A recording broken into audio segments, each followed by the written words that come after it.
Good morning guys.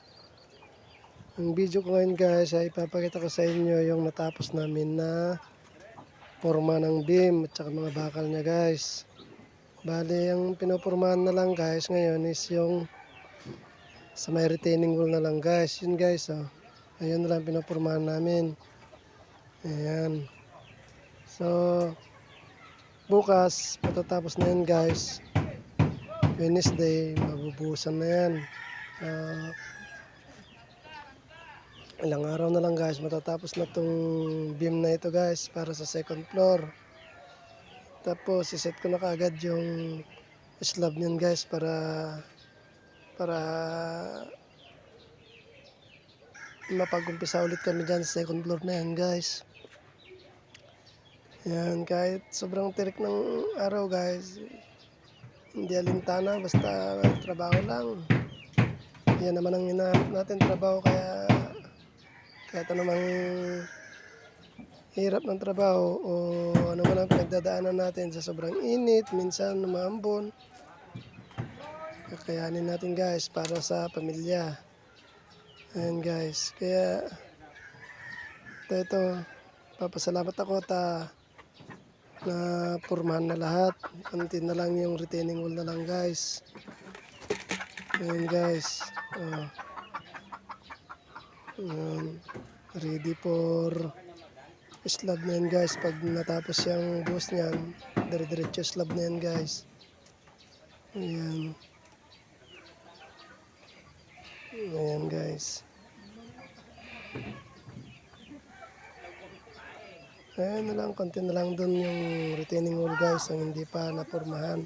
Pero sa kabila niya, nakikabit na yung dalawa. Isa na lang kinakabit sa kabila, kaya bukas tapos na lahat ito guys, forma nito. Kaya sa Wednesday na ang buhos nito guys. Ayan guys.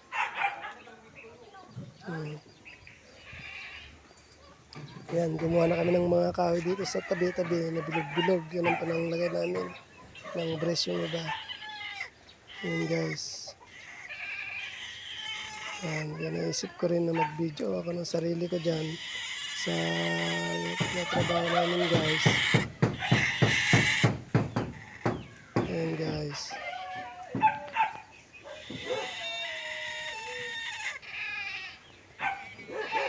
Ayan. Kaya nag-video ako dito guys para may pakita ko yung accomplish namin guys. Ayan.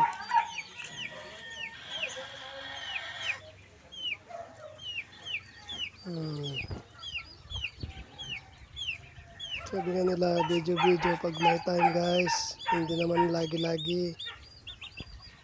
Ayan. Ayan na guys. Yung isang na lang ang ikakabit na forma ng retaining wall sa likod. Ayan guys, doon sa likod ng lupa na yan guys.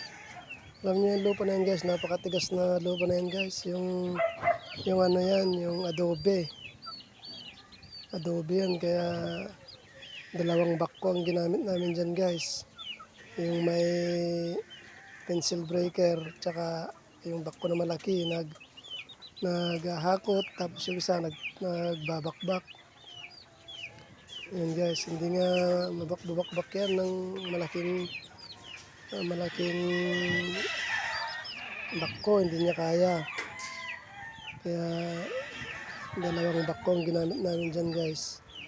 Ayan. Ayan na lang guys, ang pinupurma nila sa likod, isa na lang. Ayan. Ayan guys.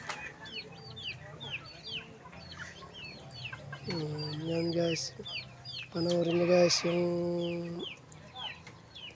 paglalagay namin ng mga forma.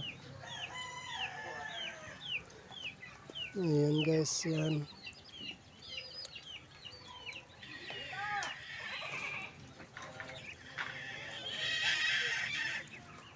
Konting-konti na lang guys. Tapos na lahat yan. Bukas yan guys, tapos na. Ayan.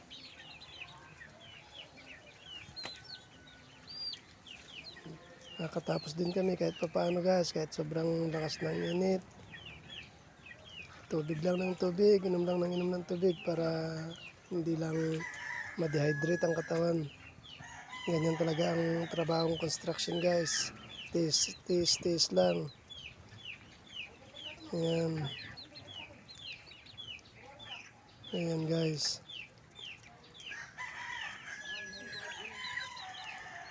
Hapon na yan guys, pero ang lakas pa rin ng sikat ng araw dyan. Grabe, kakapaso. Ayan guys.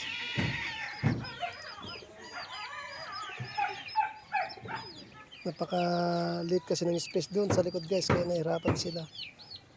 Hindi na masyadong nahukay nun ng back ko kasi nag-aapo na naman yung back ko na isa, kaya yung may pencil breaker, kaya hindi ko na pinaluwang ng gusto.